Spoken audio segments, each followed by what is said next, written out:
Hello and welcome to topic 3. Okay, so this week we are looking at the development of the Constitution. It's not very big. You can carry it around in your pocket. So why do we need a Constitution? We had declared our independence in 1776.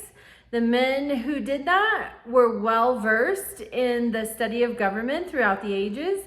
They had an operating set of rules, the Articles of Confederation.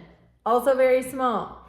The Articles of Confederation really tied the states loosely together. It gave some semblance, it created the United States of America in Article 1 of the Articles of Confederation. It creates the United States of America, but the states had so much power that it was like herding cats. Couldn't get them to work together, couldn't enforce anything. It was a mess. So we come together, create a new system of government. There is a debate between the Federalists, people like Alexander Hamilton, and the Anti-Federalists, people like Thomas Jefferson.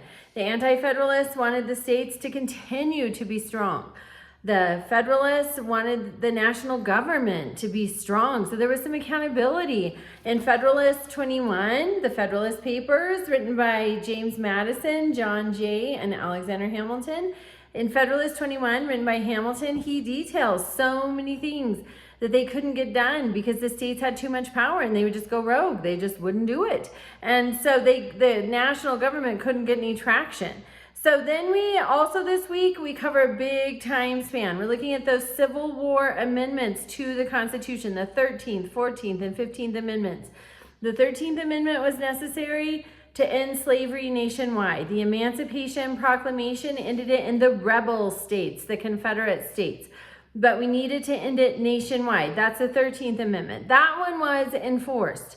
The 14th and 15th Amendment, they were largely ignored, circumvented by our own Supreme Court and state governments with things like the Plessy versus Ferguson case, the Jim Crow laws. That is why we see the Civil Rights Act almost 100 years later in 1964 doing what the 14th Amendment should have done already.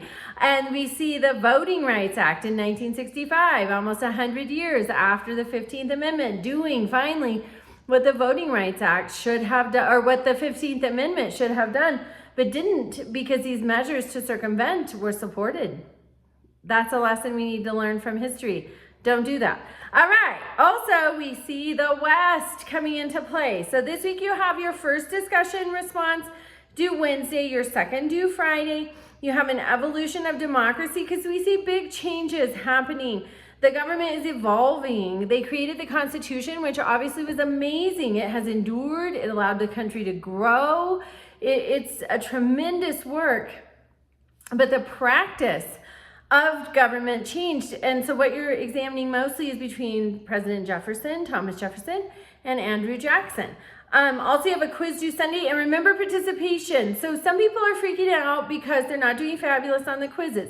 The quizzes are typically worth 20 points. So is your participation. Make sure you're getting that participation. Also, if you're struggling with keeping up with the reading, always 30 minutes earlier makes a huge difference. But another thing I do is I get off of social media. I don't delete my accounts or anything, but sometimes I have to get rid of the app so it's not so easily accessible. But I stop when I have a project, when I have something I'm not keeping up with, social media goes. That's another tip. It's not very popular, but it's another tip. All right, have a great week.